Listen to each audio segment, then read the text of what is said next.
Assalamualaikum warahmatullahi wabarakatuh. Saya Nofrida Yanti, mahasiswi Fakultas Kesehatan Masyarakat dari Departemen Kesehatan Reproduksi Universitas Andalas. Baiklah, video kali ini saya akan menjelaskan tentang permasalahan apa sih yang sering terjadi di pelayanan kesehatan dan bagaimana solusi menghadapi masalah tersebut. Baiklah, di sini saya bersama Mira. Saya akan menjelaskan tentang masalah apa sih yang sering terjadi di pelayanan kesehatan dan bagaimana solusi untuk menghadapi permasalahan tersebut. Baiklah, sebelumnya saya akan menjelaskan terlebih dahulu apa sih fasilitas pelayanan kesehatan itu.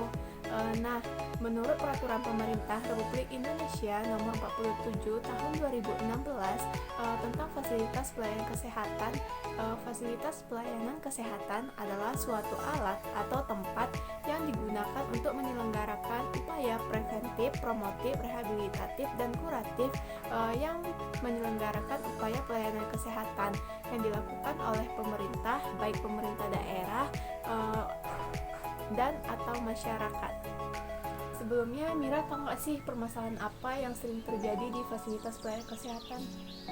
Biasanya sih antrinya lama, habis itu ribet, pendaftarannya ribet, habis itu dokternya nggak ada. Kadang udah antrinya lama, dokternya nggak ada, pendaftarannya ribet, gitulah pokoknya. Nah, masyarakat yang lainnya juga sering sih mengeluhkan tentang masalah tersebut di pelayanan kesehatan. Seperti yang Mira sebutkan tadi, beberapa masyarakat juga sering mengatakan udah antri lama, waktu tunggu dokter yang lama, pendaftarannya tuh juga kadang ribet gitu. Terus kadang-kadang udah antri lama, tiba-tiba dokternya nggak ada gitu. Tapi Mira tahu nggak sih, waktu tunggu di pelayanan kesehatan itu sudah diatur dalam peraturan Menkes nomor 129 garing Menkes garing SK garing 2 garing 2008, yaitu waktu tunggu pasien rawat jalan adalah selama 60 menit atau kurang. Tapi masih banyak rumah sakit yang mengabaikan peraturan ini. Seperti tadi, banyaknya pasien udah antri, waktunya juga lama, lebih dari 60 menit gitu. Nah, penyebab lain terjadinya antrian yang panjang itu disebabkan karena itu tadi sistem pendaftaran yang rumit dan jumlah tenaga kesehatan yang tidak sebanding dengan jumlah pasien yang datang ke pelayanan kesehatan.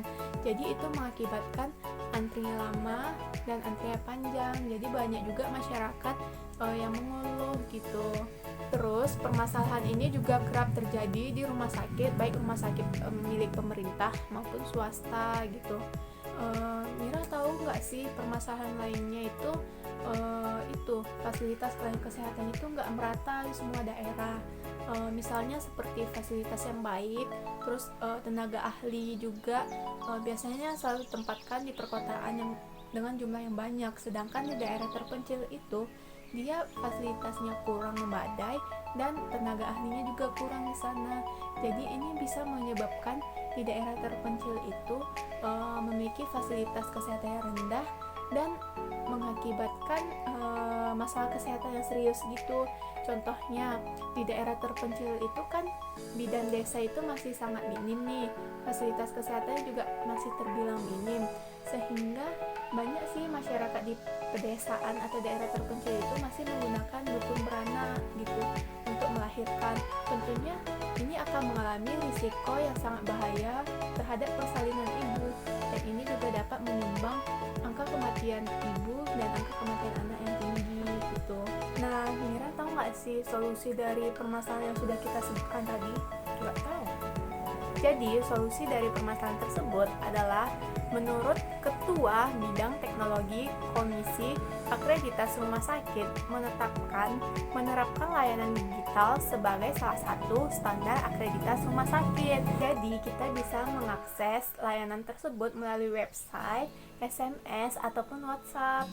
Dan juga ada nih sistem layanan rumah sakit yang sudah diterapkan, seperti ada itu Patient Care dari SehatQ, Lalu 485 rumah sakit di Indonesia ini sudah menerapkan layanan sistem digital, dan juga kita bisa melakukan pendaftaran secara online. Jadi kita nggak perlu ribet tuh antri di rumah sakit, nunggu dokter lama gitu. Dan juga di sistem pelayanan tersebut yang menggunakan sistem online ini, di situ sudah disebutkan tentang layanan rawat jalan, jadwal dokter. Jadi itu tentu dapat mempermudah kita sebagai masyarakat untuk mengakses pelayanan kesehatan tersebut. Solusi dari masalah kedua yaitu ketidakmerataan fasilitas pelayanan kesehatan dan tenaga ahli kesehatan di daerah Indonesia ini. Juga diperlukan peraturan pemerintah yang mengatur penyebaran fasilitas pelayanan kesehatan dan ahli tenaga kesehatan supaya merata di seluruh daerah Indonesia ini. Dan pemerintah juga harus mengupayakan seoptimal mungkin untuk penyebaran fasilitas pelayanan kesehatan dan tenaga ahli kesehatan yang merata di seluruh Indonesia.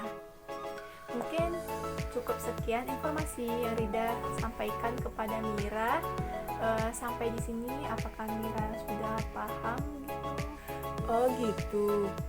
Kasih banyak ya Rida. Jadi lebih tahu kayak mana pelayanan kesehatan yang ada di rumah sakit sekarang. Ya Mira, sama-sama. Nah, cukup sekian video yang dapat kami sampaikan.